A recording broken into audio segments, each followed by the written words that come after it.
Esta es la última conferencia de la serie El misterio del rapto de la iglesia. No se pueden perder las anteriores conferencias. He estado en cada conferencia tratando de resumir lo que hemos platicado hasta este momento, pero todo se trata alrededor de un panorama profético muy completo acerca de lo que va a suceder el próximo evento profético, porque hemos comprobado que el rapto de la iglesia y la segunda venida de Cristo son dos cosas diferentes, son dos eventos diferentes.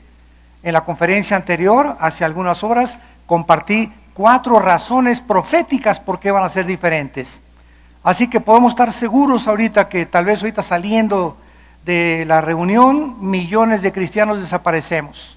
Tu ropa se queda, si es en la noche vas a voltear, tu señora se fue, tu esposo se fue, si es que los dos no eran cristianos, todos los niños en los cuneros van a desaparecer, pilotos que van a desaparecer en el aire porque el piloto se fue, ¿verdad? Y el avión se va a estrellar, trenes sin choferes, camiones sin choferes, un congestionamiento de los medios de comunicación en el mundo, la televisión, los noticieros extranjeros, desaparecieron millones de personas en el mundo, y muchos de ustedes que hasta este momento no han hecho una realidad de tu relación con Jesucristo se van a quedar. Y ustedes que se van a quedar se van a acordar de estas conferencias y de estos mensajes y se van a convertir después durante la tribulación. Tal vez Dios los proteja, tal vez te mueras bajo el anticristo, pero va a haber miles de cristianos que van a sobrevivir la tribulación cuando Jesucristo venga, ¿verdad? Porque se negaron, se escondieron, los cuidó Dios, alguna cosa sucedió, pero son cristianos que no quisieron, mientras estaban en el cuerpo ahorita antes del rapto, creer la palabra de Dios. Así que la Biblia dice, si oyes hoy su voz, no te endurezcas. Hoy, esta tarde tal vez es la hora de tu salvación, es la hora en la que tienes que arreglar tus cuentas con Dios.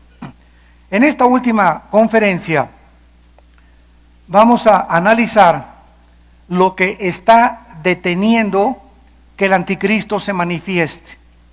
Si nosotros consideramos el mundo que vivimos ahora, siglo XXI, diciembre del 2012, tsunamis, huracanes, tornados, incendios, matazones de niños, crímenes violentos, Corea del Norte probando cohetes nucleares, guerra civil en Siria, China y Japón se acaban de enfrascar hace una semana en un conflicto que los puede llevar a la guerra por unas islas. Inglaterra aún todavía, ¿verdad?, con conflictos con Argentina por las Islas Malvinas. Europa sumiéndose, totalmente hundiéndose en la economía. El Fondo Monetario Internacional Europeo ya no tiene fondos para ayudar a Grecia, ni a España, ni a Portugal, etcétera, etcétera. Inglaterra se separa totalmente con la libra esterlina del euro europeo. Y vemos un mundo así que si lo analizamos panorámicamente, es una olla hirviendo. Solo hace falta que un loco apriete un botón para que comience la Tercera Guerra Mundial. Así que hay una fuerza ahorita que todavía el mundo, si creemos que hay maldad en el mundo, imagínense la maldad cuando no tenga freno. Imagínense nada más. Entonces vamos a analizar en esta tarde que hay una fuerza, un poder invisible que está impidiendo que la maldad, como un dique, como una cosa que está deteniendo el agua, se desborde e inunde todo. Y si quieres saber hasta dónde va a llegar la maldad, lee nada más el capítulo 9 de Apocalipsis, donde la Biblia dice que después de las plagas y las trompetas no se arrepintieron. Eran tan malos los ciudadanos que van a vivir en esta época que no van a hacer caso ni de las señales, ni de los milagros, ni de nada de lo que pasa. Tú me podrías preguntar por qué. ¿Que acaso ahorita si yo veo a un cojo andar o a un ciego ver, me voy a convertir? Mira, el corazón humano no ha cambiado. En los tiempos de Cristo, los fariseos, el día que hizo Cristo, Juan capítulo 11, el milagro más grande que fue resucitar a Lázaro, el día que Cristo resucitó a Lázaro, planearon ese día matar a Cristo. Así que si tú crees que los milagros van a convertir a la gente y si tú ves a un cojo andar, te va a convencer o va a aumentar tu fe, estás totalmente equivocado, porque la fe es por el oír, y el oír por la palabra de Dios. Y muchísima gente actualmente sigue a Cristo. Es que hace rato no se imaginan cuánta gente tuvimos en el segundo servicio, que llegaron, ¿saben lo que me decían?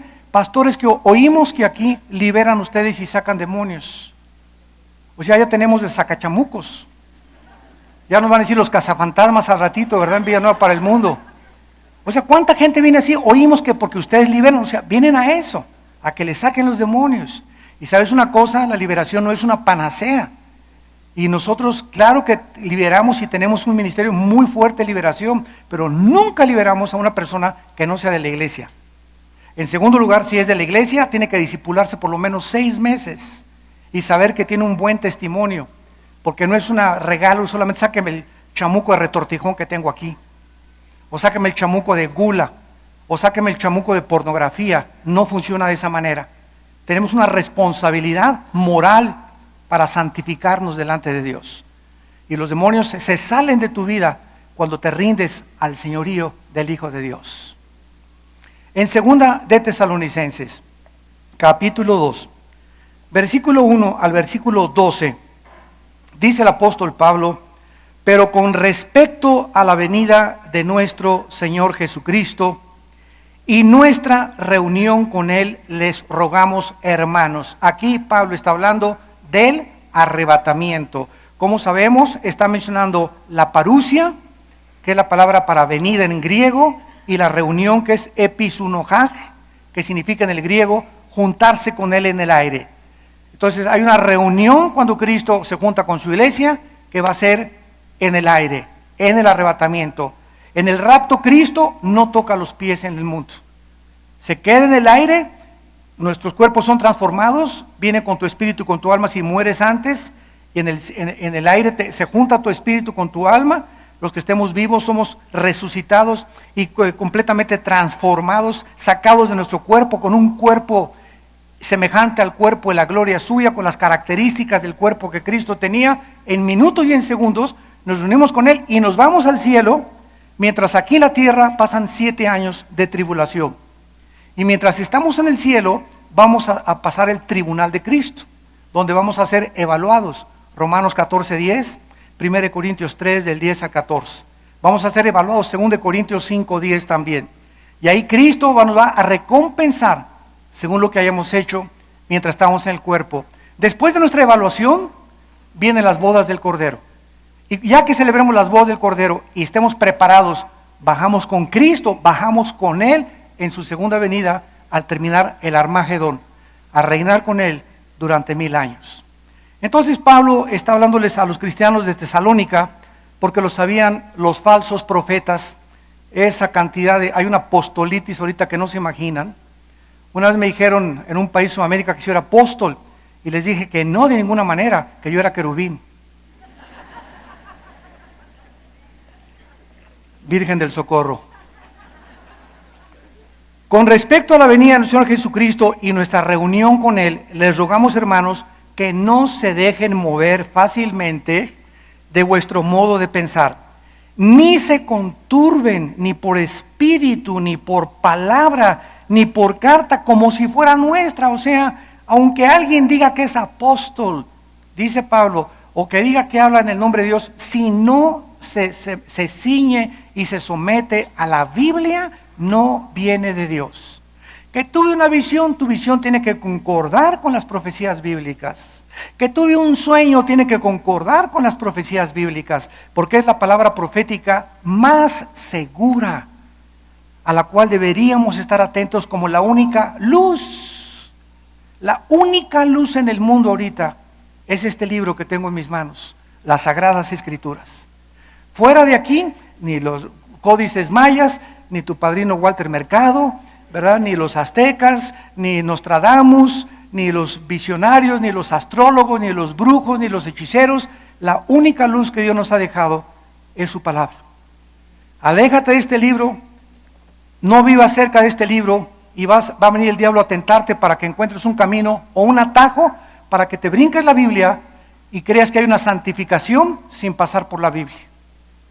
Pero cuando vives cerca de la Biblia y es la Biblia tu regla de conducta y de fe, y memorizas la palabra y meditas en ella de día y noche, vives protegido por ángeles. Vivimos protegidos cuando dormimos para que no se metan en nuestros pensamientos los demonios, ni nos metan visiones o sueños mentirosos, ni nos desvíen de la fe. Pero si no vivimos cerca de la Biblia, que es la forma en que nos comunicamos con Dios y de la oración, vamos a ser engañados. No se dejen mover fácilmente, ni por obra, ni por palabra, ni por espíritu, como si fuera nuestra, en el sentido de que el día del Señor está cerca. El día del Señor son los 7 años de tribulación, o es la ira de Dios, que también se le llama así. Nadie los engañe en ninguna manera, porque no vendrá sin que antes vengan 2 cosas. Número 1, la apostasía que ya la iglesia está viviendo. Esta es la señal más grande después del regreso de Israel en el 48 a su tierra, la apostasía de la iglesia. ¿Qué significa esto? Que antes de que Cristo venga, Él dijo, cuando el Dios venga, ¿hallará fe en la tierra? Dice en el Evangelio de Lucas. Cuando Cristo venga, que apóstoles, que profetas, que visiones, que sueños, que sanidades, que esto y que el otro, que se caen al suelo, que los tumban, esto y va a ser un circo, maroma y teatro la iglesia. Ya no van a discipular a las ovejas los pastores, los cristianos se van a conformar con venir nada más el domingo a la iglesia como todo religioso. No vas a querer ya venir a un estudio bíblico entre semana, ni al diplomado, ni consagrar con tu vida la palabra, ni enseñárselas a tus hijos, ni a tu esposa, ni leer la Biblia en los altares familiares. Y sin que nos demos cuenta, nos comenzamos a alejar de Dios. Y mientras más nos alejamos, más nos enfriamos. Y este enfriamiento es imperceptible. No nos damos cuenta. Y tú crees que estás cerca de Dios y no estás cerca de Dios. Precisamente porque si no, no estarías engañado. El engaño consiste en que tú crees que estás bien, pero no estás bien. Tendría que pasar un milagro para que el Espíritu Santo te mostrara a través de una predicación tal vez, o de un estudio bíblico, para que el Espíritu te convence y tú sepas que no estás viviendo conforme a la palabra de Dios. Muy bien, entonces la apostasía va a venir antes, y en segundo lugar se va a manifestar el hombre de pecado, el hijo de perdición, que es el anticristo, el cual se opone y se levanta contra todo lo que se llama Dios, o es objeto de culto, tanto que se sienta en el templo de Dios como Dios, haciéndose pasar por Dios. ¿No os acordáis que cuando yo estaba todavía con vosotros os decía esto? Y ahora vosotros sabéis lo que lo detiene, a fin de que a su debido tiempo se manifieste, porque ya está en acción el misterio de la iniquidad, solo que hay quien al presente lo detiene, hasta que él a su vez sea quitado de en medio. Y entonces, o sea, lo que lo detiene, cuando sea quitado de en medio, se manifestará aquel inicuo, el anticristo se manifestará al mundo, a quien el Señor matará con el espíritu de su boca y destruirá con el resplandor de su venida. Inicuo cuyo advenimiento es por obra de Satanás, con poder, señales y prodigios mentirosos, y con todo engaño de iniquidad para los que se pierden, por cuanto no recibieron el amor de la verdad para ser salvos. Aquí hago un paréntesis y hago una pregunta. ¿Cuántos de ustedes creen que Dios engaña? Levanten la mano. ¿Cuántos de ustedes creen que Dios engaña? Están reprobados todos de una vez levantado la mano. Peleate con la Biblia. Siguiente versículo. Por eso Dios les envía un poder engañoso.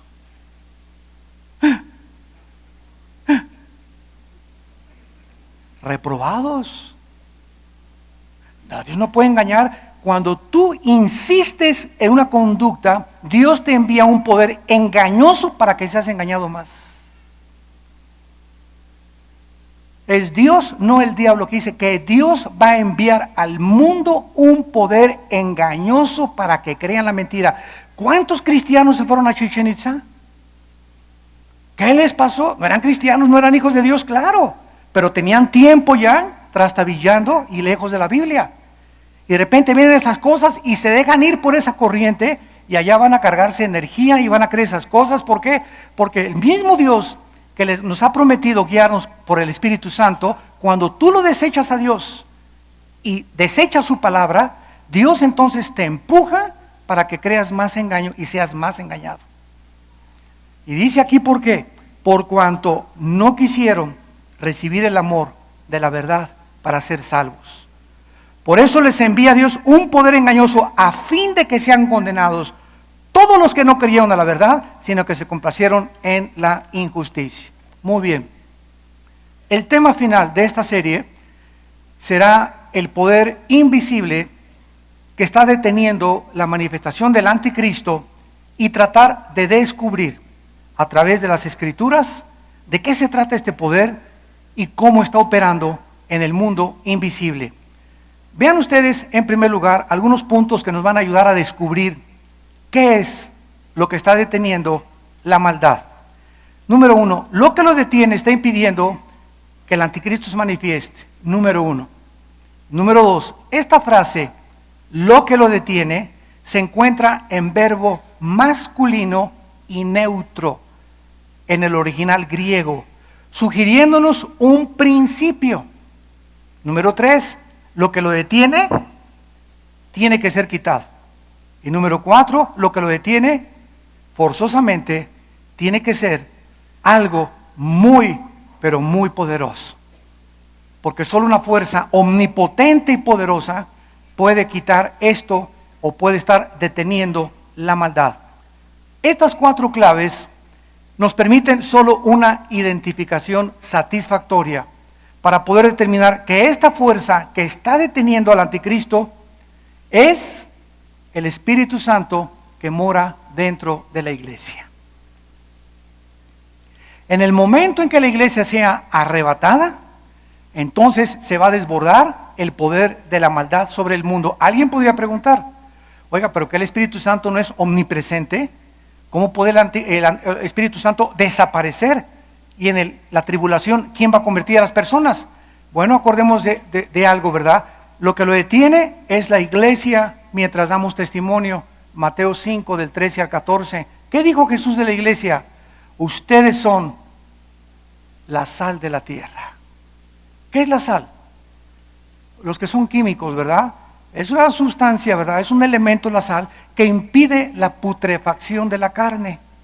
Si tú tienes carne y la salas, te dura más tiempo la carne. Pero si la carne ya está podrida, ya no tiene caso que le eches sal. Entonces, nosotros, y en segundo lugar, la sal le da sabor a la comida. Cristo, de acuerdo a esta declaración, nos está diciendo que nosotros los cristianos, en mi casa, mientras yo viva en santidad, estoy deteniendo que se pudran mis padres, que se pudran mis hermanos, que se pudran mis abuelos con los que yo vivo. Porque mientras yo estoy en mi casa orando e intercediendo por los que me rodean, estoy impidiendo que se echen a perder. Y al mismo tiempo, mi testimonio como cristiano y tu testimonio es lo único que mañana en la noche, en Navidad, le va a dar sabor a la cena si hablas de Cristo mañana en la Navidad. Nosotros somos los que le damos sabor al mundo. ¿Por qué? Porque nosotros le ofrecemos al mundo un sentido y un propósito para vivir. Ni el dinero, ni el poder político, ni el poder del arte, ni del deporte. Nadie le puede ofrecer al mundo lo que el cristiano le ofrece a través del evangelio de la gracia de Dios. Nosotros le damos sabor al mundo. Cuando la iglesia sea sacada del mundo, entonces el Espíritu Santo no va a estar en la iglesia ya. En el momento que sale la iglesia, comienzan en estos 7 años a Israel la oportunidad con la cual Dios les va a dar antes de que Él regrese, profetizada en Romanos 9, 10 y 11. Dios no ha terminado con Israel. En cuanto la iglesia salga, viene la oportunidad para Israel. 144,000 judíos recibirán el privilegio y la oportunidad de compartir el evangelio. Y nosotros, la iglesia, ¿verdad?, seremos perseguidos junto con judíos no cristianos y judíos mesiánicos, etcétera, etcétera. Pero vendrá una evangelización y el último avivamiento será en la tribulación, no antes de la tribulación. Escúchenme, señores teólogos de la teología del reino, porque se está enseñando que la iglesia va a establecer el reino de Dios, que la iglesia va a acabar con la maldad, que la iglesia que va en México para Cristo, Argentina para Cristo, ni en la Biblia del Mormón se encuentra eso. ¿De dónde sacaron todas esas cosas? Son escrituras, ¿verdad? Que es una melcocha que hicieron, ¿verdad? De texto con texto sin tomar en cuenta el contexto, y están haciendo pretextos de los textos. Esta teología está muy de moda ahorita, por todos lados se enseña. ¿Y dónde dice que Argentina para Cristo, que una nación se va a convertir? Hasta el milenio las naciones podrán servir a Dios, no antes. Antes la Biblia es clara, viene la apostasía, viene el alejamiento de Dios. La maldad de muchos se enfriará, el amor se enfriará por la multiplicación de la maldad. El mundo irá de mal en peor, según de Timoteo 3, del 1 al 6. Debes saber, Timoteo, que vendrán tiempos peligrosos, porque vendrán hombres amadores de mismos. ¿Dónde te cabe que un muchacho de 20 años, hace poco en Connecticut, mate a 12 varoncitos y a 8 niñas, 20 niños menores de 6 años, sin saber por qué? 20 años de edad. Antes mata a la mamá y va a matar a niños. Es incomprensible e irracional. Hasta ahorita no hay un móvil para este espantoso y perverso crimen. Pero es el mundo que estamos viviendo. Nunca se había oído esto. Yo había oído de soldados que regresan de Irak y de Vietnam, afectados por la guerra, y matan y hacen balaceras. Pero un muchacho de 20 años, que jamás había estado en la cárcel, que no tenía antecedentes penales, que mata a la mamá primero y se va a matar a niños después y a 6 adultos. ¿Dónde se había visto eso antes? El mundo en que vivimos es un mundo que la maldad, los demonios están sueltos. Y hay demonios, en primer lugar, del homosexualismo. Son los demonios más poderosos que están operando ahorita en el mundo. Número 2, los demonios del divorcio. El diablo está atacando a la familia y el matrimonio con todo lo que da. Y en tercer lugar, los demonios de la pornografía. Son las 3 potestades que están ahorita tratando de debilitar al mundo y dividir a la iglesia, para que los futuros guerreros de Dios comiencen a ser debilitados y ya no levanten la espada del Espíritu, la fe, el escudo de la fe, que es con lo que podemos apagar todos los dardos del maligno. Bajes el escudo, porque sin fe es imposible agradar a Dios. Y cuando tú caes en el homosexualismo, en el divorcio, en la pornografía, bajaste el escudo, bajaste la espada. Eres un soldado vulnerable, se te vienen los demonios a hacer tu mente y a que acabes en el manicure. Para los que no me entiendan, en el psiquiátrico. Muy bien, vamos a ver pues entonces con detenimiento esto. Dice el versículo 6, ahora vosotros ya saben lo que lo detiene. Pero ¿por qué se menciona el Espíritu Santo como un principio y como una persona? ¿De qué o quién? Tenemos que contestar a esta pregunta. ¿Y cómo es que el Espíritu Santo, siendo omnipresente, será removido del mundo? Además, millones de personas, como lo dijimos, serán salvas durante la gran tribulación. Pero vamos a ver 4 claves ahora para comprobar que se trata del Espíritu Santo. En primer lugar, lo que lo detiene tiene que ser omnipotente. Número 2, esto nos explica el cambio del género neutro, gramaticalmente del griego, al masculino, porque en el original griego la palabra neuma, que es espíritu, se encuentra en género neutro. Pero la Biblia también se refiere al Espíritu Santo como una persona con un pronombre masculino, él. En Juan capítulo 14, 17 y en Juan 16, versículo 13, cuando venga el Espíritu Santo, ¿qué dijo? Él los convencerá de pecado, de justicia y de juicio. Entonces tú no vas a convencer a tu mamá, tú no vas a convertir a tu papá. Yo no voy a convertir a mis hijos, yo no puedo convertir a ninguno de ustedes. El predicador predica, pero si el Espíritu Santo no se encuentra en la reunión, aunque yo hable muy bonito, mi retórica sea mejor que la de Demóstenes, aunque yo sea muy buen orador, aunque tenga yo muy buena dicción, si el Espíritu Santo no está usando mis palabras, son palabras muertas las que ustedes reciben. Entonces, es el Espíritu Santo el que convence usando la Biblia. Entonces, ¿quieres que tu esposo se convierta? Él necesita escuchar la palabra de Dios. Ora a Dios para que el Espíritu Santo lo convenza. Tú puedes llegar, eres un borracho, parrandero, te vas a ir al infierno, hijo de Moloch. Casado con Astoret. Y no le vas a hacer nada, porque no es nosotros los que convencemos a nadie de nadie. Como le decía a mi esposa, y lo dijimos en el desayuno de ayer, el amor necesita tener libertad. Y la libertad implica un riesgo. Dios decidió crear por amor el universo.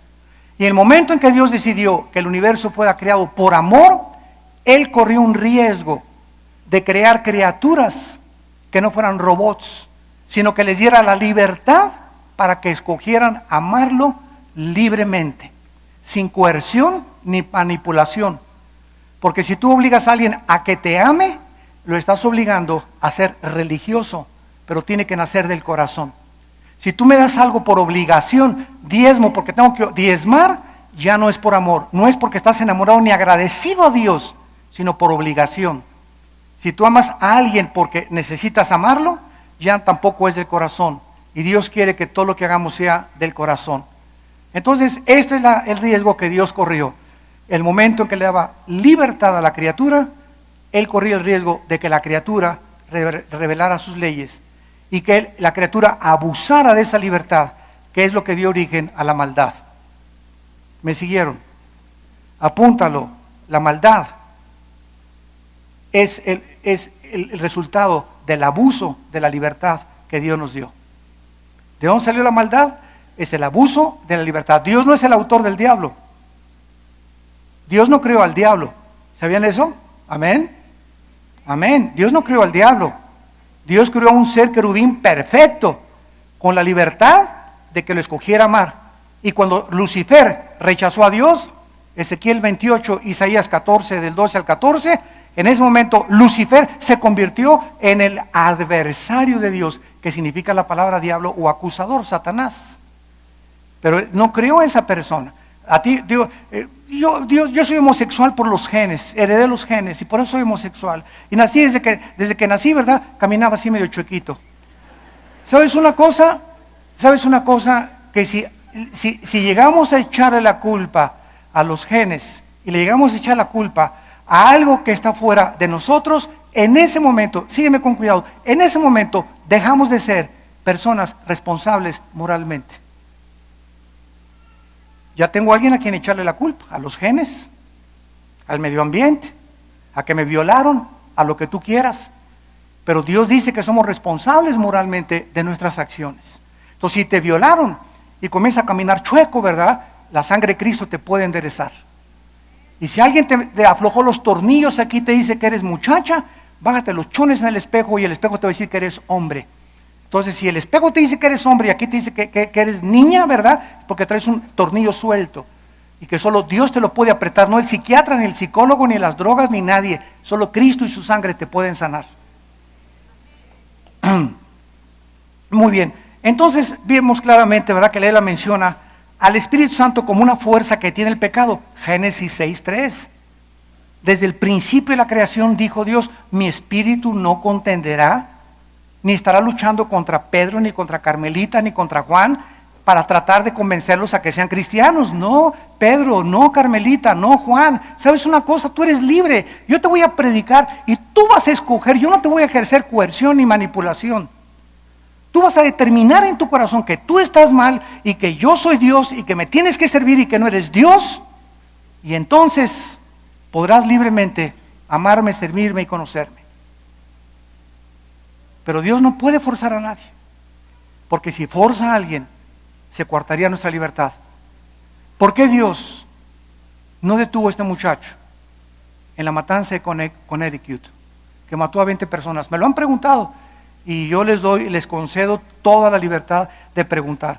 Y como Job podemos cuestionar a Dios y preguntarle a Dios, porque tenemos una mente que Dios nos ha dejado y tenemos su libro donde está la sabiduría para encontrar las respuestas, porque sus pensamientos no son más altos que los nuestros. ¿Por qué Dios no pudo detener a Hitler?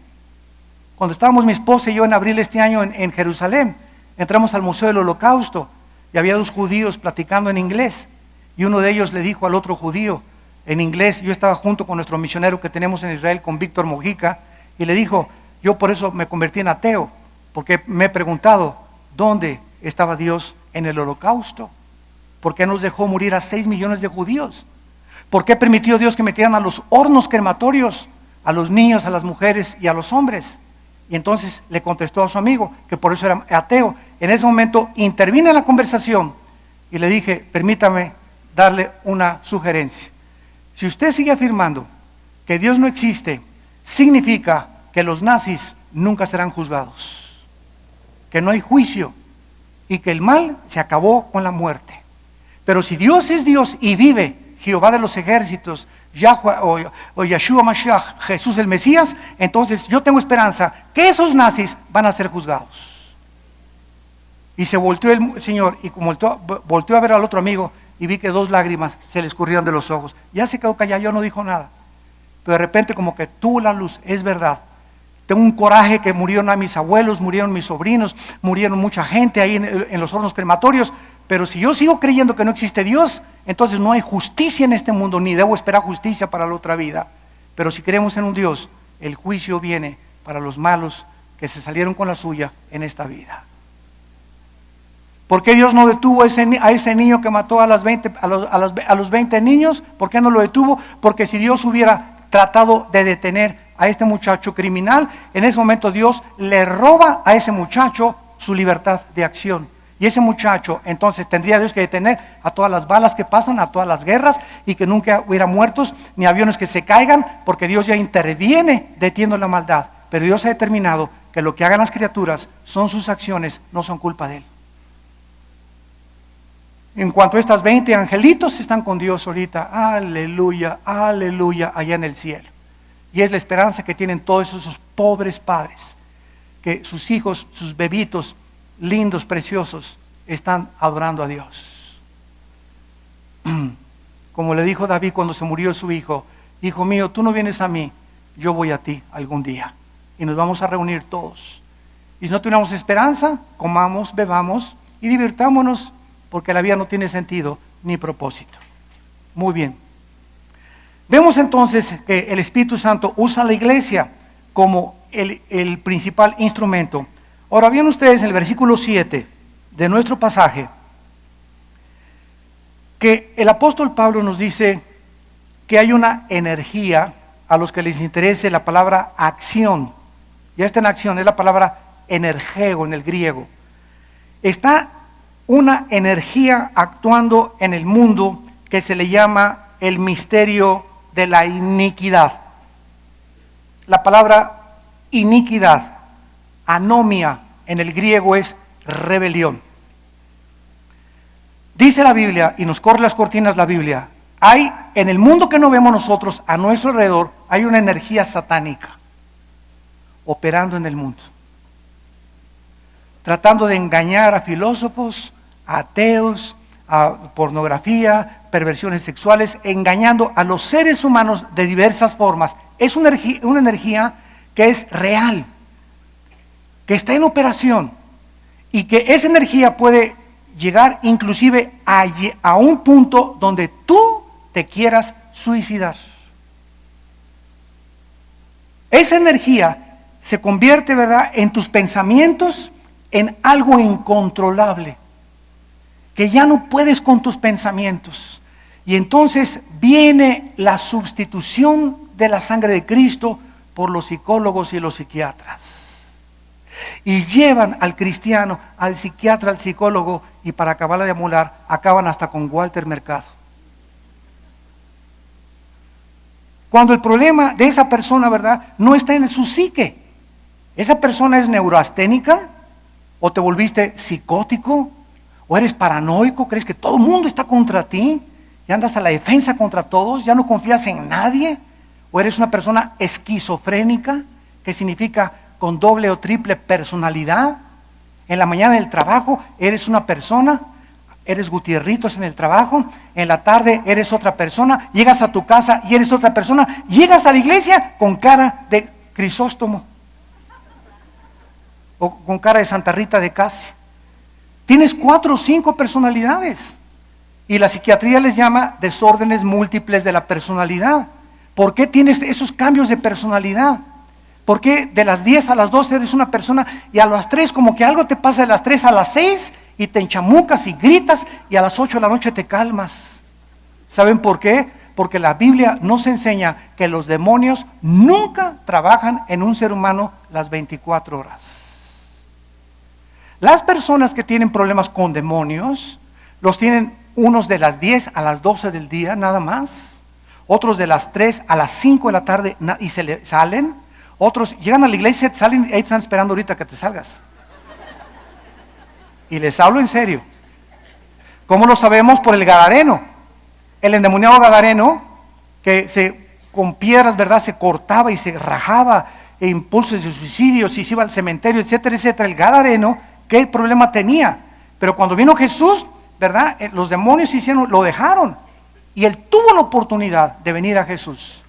Si estuviera totalmente controlado el gadareno, ni siquiera los demonios le hubieran dejado venir a Jesús. Entonces los demonios actúan por etapas o por tiempos. Hay otros demonios que se meten nada más en tu vida el viernes, en la noche, en la disco. Y te endemonias en el disco y no sabes ni con quién amaneciste el sábado.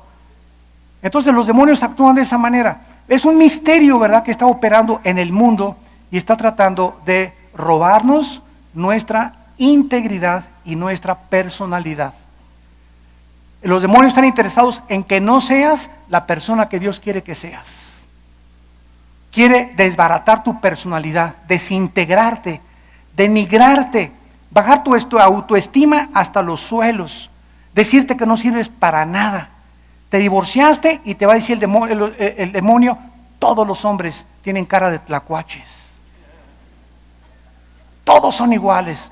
Y así las señoras que hacen, ¿verdad?, se van con Paquita, la del barrio. Y agarran un odio contra todos los hombres por toda la eternidad. Los extremos, ¿verdad? Entonces no es cierto, no todos los hombres son iguales, igual con las mujeres, no. Todas las viejas son iguales. A la señora ni el caballo, ni la pistola, ni todo el amor, ni todo el dinero. Así me dijo mi abuelo, hijo de Zapata. Y así, son los pensamientos que han formado nuestra personalidad. Y venimos a Cristo y Dios quiere desprogramarnos. Y que comencemos a pensar que no es cierto. Sí hay un hombre que te está esperando. Sí hay una mujer que te está esperando. Pero tú camina con Dios y Dios le da lo mejor a los que le dejan escoger a Él. Vean en Efesios capítulo 2. Este poder, esta energía. Y aquí se nos explica de mejor manera cómo opera actualmente. Efesios capítulo 2. Dice el versículo 1 al 3. Efesios 2 del 1 al 3. Y Él os dio vida a vosotros cuando estabais muertos en vuestros delitos y pecados, en los cuales anduvieron en otro tiempo, siguiendo la corriente de este mundo, conforme al príncipe de la potestad del aire, el cual opera. Esa palabra opera es la misma palabra que en 2 de Tesalonicenses se tradujo acción, energeo en el griego, el cual energetiza. Satanás energetiza a los hijos de desobediencia. En el momento en que rechazamos este libro y las leyes de Dios, nos pasamos del lado del enemigo y comienza a operar en mi mente pensamientos, energía satánica, que me van a meter dudas cada vez más grandes. El odio siempre está asociado con el demonismo. Un cristiano no tiene el lujo de odiar a nadie. Y si tú me escuchas en esto, y ustedes por televisión también, si tienes y sientes todavía odio contra alguien, contra tu papá, contra tu exnovio, tu exnovia, el que sea, perdónalo hoy. No entres al 2013 con ese odio con nadie, porque ese odio va a impedir que el Espíritu Santo dirija tu vida. Vas a perder la brújula, porque el odio se convierte en amargura. Y la amargura, dice Hebreos 12:15, bloquea la gracia de Dios. ¿Qué es la gracia? Es la energía de Dios. Es el poder que Dios nos da para que hagamos su voluntad. Y Dios da gracia, Santiago 4, a los humildes. ¿Quiénes son los humildes? Los que han reconocido que Dios es Dios, que no puedo odiar a nadie. Señor, perdono a Lencha, perdono a Chencho, perdono a mi mamá, perdono a mi papá, perdono al que me violó, perdona al que sea. Tienes que perdonar. No puedes continuar en este año ni el próximo odiando a nadie. Perdónalo. El momento en que tú perdonas se corta como un ligamento, como una ligadura con esa persona, porque la persona que odia, a la persona que odia la traes por todos lados. Vas a Acapulco y ahí la traes en tu mente. Vas a la Riviera Maya y ahí la traes. O sea, sin que te des cuenta, esa persona que odias la traes contigo en tu subconsciente, porque no las perdonas. En el momento que la perdonas, la dejas ir. Señor, te la entrego, ¿verdad? Y yo ya soy libre, y ya donde quiera que voy, soy libre, ya no tengo que ni pensar en ello, que me quita la paz, porque ya la perdoné. Así funciona el perdón. Cristo tenía razón que perdonemos 70 veces 7, ¿verdad? Dice en Efesios 2 que nosotros en otro tiempo, cuando no éramos cristianos, y vean cómo se le llama al mundo. El mundo tiene una corriente así, el mundo va así, hacia abajo, van todos como una cascada a estrellarse contra el suelo. Y viene Dios, ahí vamos con el mundo, y vamos así con todos. Y viene Dios y te agarra a ti, y antes de que te estrelles, nos saca de la corriente que va el mundo y nos comienza a llevar en sentido contrario a la corriente del mundo. ¿Quiénes son los cristianos? Los que vamos al contrario de la corriente de las artes, de las modas, del conocimiento mundano, de la sabiduría mundana, de la filosofía mundana. Nos llaman los salmones a los cristianos, porque nadamos contra la corriente. Y los que van contra la corriente se enojan porque no vamos con ellos, dice 2 de Pedro, y nos van a criticar, nos van a perseguir, nos van a insultar. Ay, tú ya tomas, ¿verdad? Tú ya no te emborrachas, ¿verdad? Ay, sí, 25 años y no me digas que eres virgen, Santa Catalina. Y nos persiguen y nos critican por eso, porque no somos como ellos, porque les da coraje que no seamos como ellos. Y en tu trabajo le dan coraje que ya no hagas lo que hagan ellos. Y llegan a tu trabajo y tus amigos comienzan a hablar de pornografía y que nos fuimos con unas viejas ayer y no saben a los prostíbulos y tú ahí, ¿verdad? Como si nada. Que es muy santito, ¿verdad? Ya te crees y te comienzan a agredir. ¿No es cierto? Porque no eres como ellos. Y este es el impacto que debemos de causar en el mundo, que al darse cuenta ellos que no somos como nosotros, ¿a quién crees tus amigas que te dicen, ay, ¿a poco a los 25 años ya eres virgen? ¿A poco no te acuestas con tu novio? Y te van a perseguir porque eres diferente. Te van a decir Santa Catalina, religiosa, Sor Juana Inés de la Cruz, bla, bla, bla, bla, bla. Pero ¿sabes una cosa? Cuando esa amiga tuya se embarace, ¿a quién crees que le va a hablar? Te va a hablar a ti para pedirte consejo. Ah, caray, mi amiga Santa Catalina tenía la razón. Nuestros amigos del trabajo, cuando los metan a la cárcel, cuando los corran, cuando tengan problemas, hablan por teléfono, Armando, necesito un consejo. Y ahí es cuando se dan cuenta, ¿verdad? Que es corta la risa del impío, dice en el libro de Job. Entonces nosotros vamos contra la corriente y dice la Biblia que a Satanás se le llama el príncipe ¿de dónde?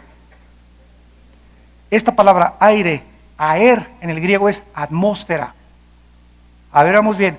Satanás opera de la atmósfera hacia abajo. O sea, no hay nadie en la luna, no hay nadie en Marte a quien pueda atentar, no hay nadie en Mercurio, no hay nadie en Venus, no hay nadie en Plutón. El campo de acción de satánico es de la atmósfera hacia abajo. ¿Y qué hay de la atmósfera hacia abajo? Te voy a decir lo que hay. Yo ahorita tengo un radio y lo prendo y hay más de 50 o 100 líneas longitudinales de sonido de ondas de radio. Puedo sintonizar la charrita del cuadrante, puedo FM2, FM3, pero todo está aquí en el aire, son así, no las vemos. Y entonces tú sintonizas esa línea o esa onda y esa es la que baja a tus oídos. Otros sintonizan otro música clásica, otros de paz, otros de cantos de Jenny Rivera, otros de Michael Jackson, otros, ¿verdad? Todos, digo, según tus gustos, ¿verdad? Yo no ataco a nadie, ¿verdad? Tú selecciona lo que tú quieras. Bueno, así trabaja Satanás. Ahora, esas ondas que están en la atmósfera las controla él. Las ondas de televisión, las ondas de radio, los medios de comunicación están bajo el control de Satanás. Primera de Juan 5:19. El mundo entero está controlado por el maligno. Por eso, qué peligroso es la música que oímos, los discursos que oímos, las opiniones que el mundo da, lo que los noticieros de televisión asumen cuando no necesariamente es la realidad. Tenemos que filtrar todo lo que nos rodea, porque el príncipe de la potestad del aire está controlando la energía alrededor del mundo para poder engañar a los seres humanos, principalmente a los hijos de desobediencia. Y terminamos con el rapto, que es inminente. ¿Qué significa inminente? Significa que la Biblia enseña que no hay ninguna señal en la Biblia para que nos diga cuándo viene el rapto. Pero al contrario, la segunda venida de Cristo viene anunciada con muchas señales. Y se oscurecerá el sol y la luna y verán la señal del Hijo del Hombre, pero el rapto será inminente. Comprobémoslo en Mateo 25 y terminamos esta serie preciosa, el misterio del rapto de la iglesia. Dice en Mateo 24, versículo 42, Mateo 24, 42,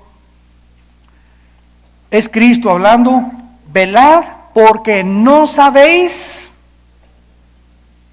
a qué hora ha de venir el Señor. Si alguien se atreve a decirme que Cristo está hablando de su segunda venida, ¿sabes una cosa? Que si yo voy a pasar la tribulación, yo sé exactamente que cuando el anticristo entre al templo y viole el pacto de paz, faltan 3 años y medio. Y puedo ir contando los días hasta la segunda venida de Cristo. Pero como el rapto es inminente y no tiene ninguna señal, Él dice: yo vengo a la hora que ustedes no saben. Pero sabed esto, que si el padre de familia supiera qué hora el ladrón habría de venir, velaría. Cristo insistió que vendría como ladrón en la noche. Y ahí se refiere al rapto de la iglesia. En la segunda venida no viene por nadie como ladrón. Viene a juzgar al mundo y viene a imponer su justicia y su reino milenial. Versículo 44, por tanto, también ustedes prepárense, porque el Hijo del Hombre vendrá a la hora que no piensan. ¿Quién es el siervo fiel y prudente al cual puso su Señor sobre su casa para que les dé el alimento a tiempo? Bienaventurado aquel siervo al cual cuando el Señor venga le halle así. Pero si aquel siervo malo dijera en su corazón: mi Señor tarda en venir. Los que vivan en la tribulación no pueden decir eso. Al contrario, están contando los días a que acaben los 3 años y medio, porque el anticristo viene después de que el anticristo viole el pacto con los judíos. Entonces, mi Señor tarda en venir, o sea, ¿cuándo es el rapto? Ya me cansé de esperar al Señor y no viene. Y comenzaré a golpear a sus consiervos y a comer y a beber con los borrachos. Vendrá el Señor de aquel siervo el día o en día que no espera y a la hora que no sabe, y lo castigará duramente y pondrá su parte con los hipócritas. Allí será el lloro y el crujir de dientes. ¿Qué clara es la palabra de Dios? Y mientras, como les acabo de decir, mientras más cerca estamos de la Biblia, estamos más cerca del Señor, porque nuestro contacto con Dios es este libro. Sepárate este libro y vas a comenzar con visiones, sueños, y hasta Juan Diego se te va a aparecer. Pero vivamos cerca de Dios, porque en su presencia hay plenitud de gozo. Padre, te damos gracias por esta serie maravillosa que has permitido traer a nuestros corazones para alimentarnos con la palabra profética más segura, a la cual haríamos bien en estar atentos como una antorcha que alumbra en medio de un mundo que se sume más en las tinieblas. Gracias por habernos dado a Jesucristo como tu regalo eterno. Porque la paga del pecado es la muerte, pero el regalo de Dios es vida eterna en Cristo Jesús. En esta mañana o en esta tarde a muchos de ustedes les invitamos a que vengan a la cruz, donde Dios estaba en Cristo reconciliándonos, no tomándonos en cuenta nuestros pecados, y por medio de su sangre en la cruz hizo la paz entre tú y Dios, para que tú no fueras a la condenación eterna y para que tú tuvieras una vida y una vida en abundancia. ¿Qué tengo que hacer? Me preguntarás. Para venir a Cristo, dile estas palabras con todo tu corazón: mi Señor y mi Dios, te pido perdón por mis pecados. Me arrepiento sinceramente de mi vida, de estar desperdiciando mi vida y haber sido tan profundamente engañado por tu adversario Satanás. Ahora creo que en esa cruz, a través de tu sangre derramada, tú me limpias, porque esa es la medicina que estaba esperando para sanar mi mente, mi corazón, mi alma, mi espíritu. La sangre de Jesús. Te pido, Cristo, que entres a mi corazón en este instante como mi Dios y mi Salvador. Lávame con tu sangre y dame el poder de vivir para ti. En tu nombre precioso. Amén.